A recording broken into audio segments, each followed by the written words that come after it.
Voy a dar un poco de continuidad.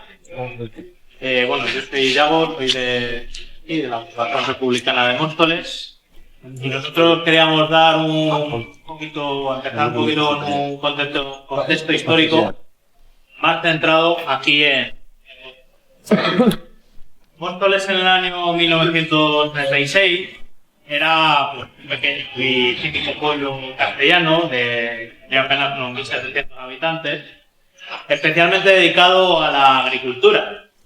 El 96% del término municipal eran tierras de cultivo y los 86, los 89 estaban dedicadas al cultivo de tierras.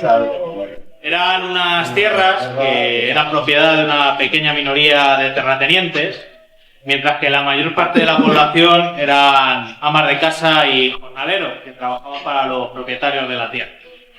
La tasa de analfabetismo en 1936 era del 42%. No hay que pensar que por ello Móstoles era un foco de agitación revolucionaria, ni mucho menos. Todas las elecciones que se celebraron entre 1931 y 1936 ganaron las candidaturas monárquicas y conservadoras. Si bien no sabemos si como expresión real de la opinión general, como resultado del tradicional pulserazo que ocurría en los pueblos. Antes de la guerra hubo dos conflictos sociales de alguna importancia. El primero fue el pleito que se produjo cuando la cooperativa agraria, formada por jornaleros del municipio, la Sociedad de Obreros de la Tierra, la Montoleña, se hizo con el alquiler de los terrenos municipales del Soto, a pesar de los intentos de un cacique local por explotarla con los trabajadores. Después de muchas tensiones y amenazas, la cooperativa se puso en marcha en el año 32, dando empleo a 150 vecinos y vecinos. El otro conflicto se produjo alrededor de la huelga general revolucionaria del 34, que en Móstoles se saldó con algunos detenidos y la clausura de la sede de PSOE. Vamos a entrar aquí.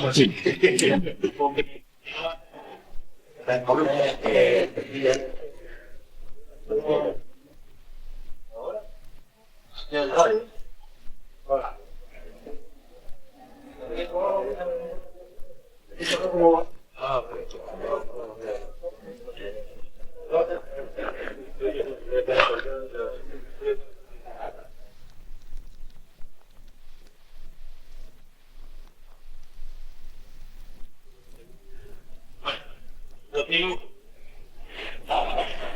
Con la victoria del Frente Popular en las elecciones generales de febrero del 36, el gobierno municipal conservador fue sustituido por otro formado por socialistas y republicanos de izquierda.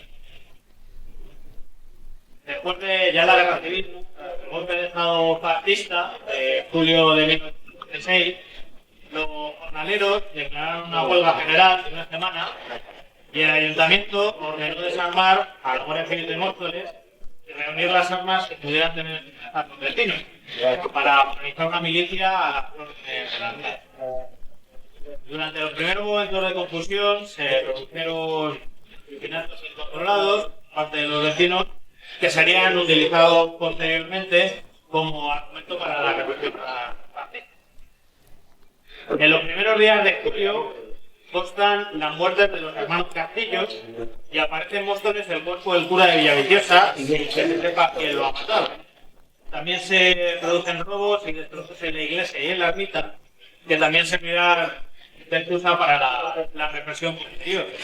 Aunque la iglesia quedó abandonada desde el inicio de la guerra hasta mediados del año 39, siendo usada como cuadra o almacén o cuartel por las tropas fascistas durante los 3 años de Entre septiembre y noviembre del 36 fueron asesinadas 24 mostoleños, sospechosos de simpatizar con los fascistas, destacando el caso de una mujer de familia terrateniente asesinada el 18 de octubre, posiblemente como venganza por los primeros bombardeos franquistas contra que se producen los días 1 y 2 de octubre, bombas incendiarias, un enorme desastre. Entre ellos, el incendio del archivo municipal, donde se guardaban documentos que se afectado como mínimo al siglo. Entre el 31 de octubre y el 1 de noviembre del 36, ordena evacuar completamente, quedando bajo el control del batallón de artes gráficas del Víctor Regimiento. Tras la evacuación, los soldados encontraron a 11 personas escondidas que fueron ejecutadas como posibles quintacolenistas. El 3 de noviembre del 36, las tropas fascistas ocupan Móstoles, dándose solo con algunos bombardeos republicanos los días 4 y 5 de noviembre, y ya en 1937, durante la batalla de Brunete, sin apenas consecuencias. El 16 de noviembre se constituye el primer ayuntamiento franquista, que decide traer jornaleros desde las zonas ya ocupadas para que trabajen con mostoleños durante los siguientes 2 años. Una vez terminada la guerra, oficialmente, el 1 de abril de 39, se pone en marcha la maquinaria de represión franquista, bien organizada y planificada. Se cuenta que en la entrada de Móstoles, desde Alcorcón, donde está el cuartel general de la Guardia Civil, había un retén de guardias, siempre acompañado por un cerco de pueblo. Este chico tenía la obligación de reconocer y señalar a los vecinos izquierdistas a medida que intentaban regresar a sus casas, que eran detenidos. Solo en el año 39, desde abril, constan 55 denuncias por motivos políticos, 23 de las cuales las realizó la misma Ángel Loredo, un terrateniente que era el antiguo alcalde monárquico de Móstoles y terminó siendo el jefe local de la parte. La represión militar directa se saldó con 21 asesinatos confirmados entre el año 39 y el año 42. Aunque los mostoleños y mostoleñas recluidos en campos de concentración y obligados a participar en batallones militares de castigo, llega a las 50 personas. De estas, 2 murieron en el campo de concentración nazi de Manhattan. El 9 de abril, 8 días después de dar por finalizada la guerra, se fusila a Marcelino López, de 54 años, y a Aurencia Jara, de 36, que era la esposa del alcalde republicano. Ambos fueron enterrados junto a la tapia del cementerio, pero en el lado exterior. Antes de terminar el año 39, el ayuntamiento organizó un acto de humillación pública para los miembros del último gobierno municipal republicano, detenidos en distintas partes del país, al que obligaron a todos los vecinos a asistir, bajo pena de multa. De los 13 miembros de ese gobierno municipal que fueron juzgados, que fueron condenados a muerte, la mayoría eran socialistas de la UGT y algunos republicanos de izquierda, un comunista y un anarquista.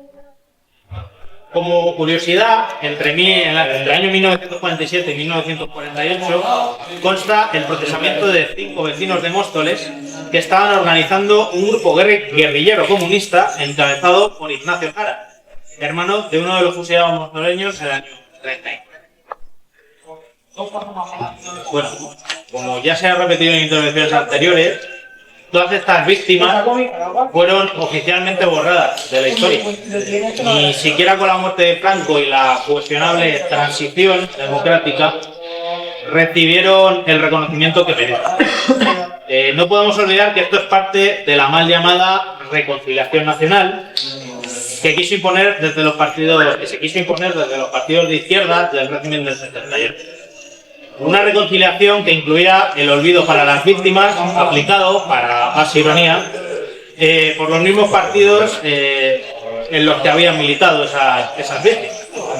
En Móstoles gobernaron PSOE y PCI Izquierda Unida en coalición en solitario desde el año 79 hasta 2003, sin que ninguna de estas personas fuera mencionada oficialmente ni una sola vez. De hecho, ha sido el trabajo de grupos independientes, especial de la información, el que ha logrado algún pequeño avance en la memoria democrática mostoleña. Algunos ejemplos que voy a poner a continuación. Por ejemplo, en el año 2012 se inició el homenaje a las brigadas internacionales, que se ha estado realizando ininterrumpidamente hasta la fecha, y la denuncia del robo de la placa conmemorativa, que no fue recortada hasta años más. En el año 2013, gobernando el Partido Popular, el Ayuntamiento retiró el título honorífico de alcalde perpetuo de Móstoles, que se le había dado a Franco en 1953, después de más de 3 años de presión vecinal y política desde la Asociación de Republicanos de Móstoles y el partido local Contra. En 2014 se organizó la primera manifestación republicana en el contexto del 14 de abril y se reconoció la figura de Gerardo Muñoz, maestro republicano de la Escuela de Móstoles, asesinado por el fascismo en 1939. Y tras la inauguración casi clandestina del monolito de los abogados de Atocha, asesinados por el fascismo, ha sido nuestra agrupación quien ha retomado un homenaje a su memoria. En el año 2017 se reconocieron oficialmente los nombres de las víctimas mostoleñas del franquismo a través de la instalación del llamado Paseo de la Memoria en el Parque Fincalián, gracias a la presión constante sobre las instituciones. Y bueno, sí que esta es la intervención que queríamos hacer. Queremos agregar también que la lucha por la memoria no ha terminado. Quienes defendemos un sistema político plena y radicalmente democrático, nos enfrentamos constantemente a dos tipos de adversarios. Por un lado, los adversarios declarados, que justifican sin ningún tipo de problema la represión, la violencia y el terrorismo de Estado, que significan el pasado y presente. Pero por otro lado, unos adversarios encubiertos, tratados de aliados, que logran distraer y paralizar cualquier esfuerzo encaminado en la buena dirección, poniendo siempre palos en las ruedas. En Móstoles los primeros son bien conocidos. El fascismo campó a sus anchas por nuestras calles, mucho más allá de la muerte del dictador, cuando bandas de neonazis actuaban impunemente contra los inmigrantes, mujeres y minorías de todo tipo, sembrando el terror. Únicamente la autoorganización vecinal, los colectivos y las bandas de barrio, dándose directamente a la amenaza, lograron ir limpiando nuestras calles de escoria fascista, hasta hacer de Móstoles un referente antifascista a nivel estatal. Un buen ejemplo es el Centro Social Ocupado y Autogestionado en el que nos encontramos. Por desgracia salieron de las calles, pero entraron en las instituciones, de donde siguen actuando con la impunidad que les garantiza el régimen del 78. Los enemigos encubiertos, sin embargo, son más difíciles de descubrir. Se han presentado habitualmente desde las instituciones como partidos amigos, que muchas veces parecían atender a las demandas populares, pero solo de forma superficial. Ya hemos visto cómo hemos logrado que los gobiernos municipales progresistas instalen monumentos memorialistas, pero de poco nada sirve si una vez colocados se abandona al vandalismo y a los ataques fascistas, como ha ocurrido en Compañeros y compañeras, la memoria histórica es un punto de partida, no de llegada. Recordar a nuestras víctimas no puede ser una excusa para abandonar la lucha y el trabajo republicano, antifascista y democrático que aún hoy, y especialmente en estos peligrosos tiempos, necesitamos como sociedad. La lucha y la esperanza de quienes nos precedieron siguen vivas en nuestra casa. Se lo debemos y nos lo debemos a nosotros mismos. Muchas gracias, salud y viva la República.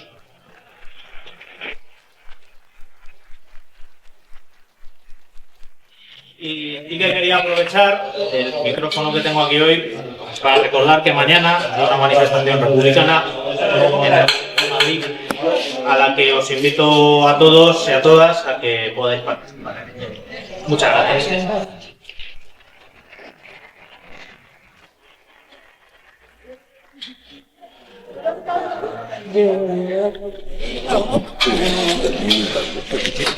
No demasiado. No es la escalera que pensaba yo.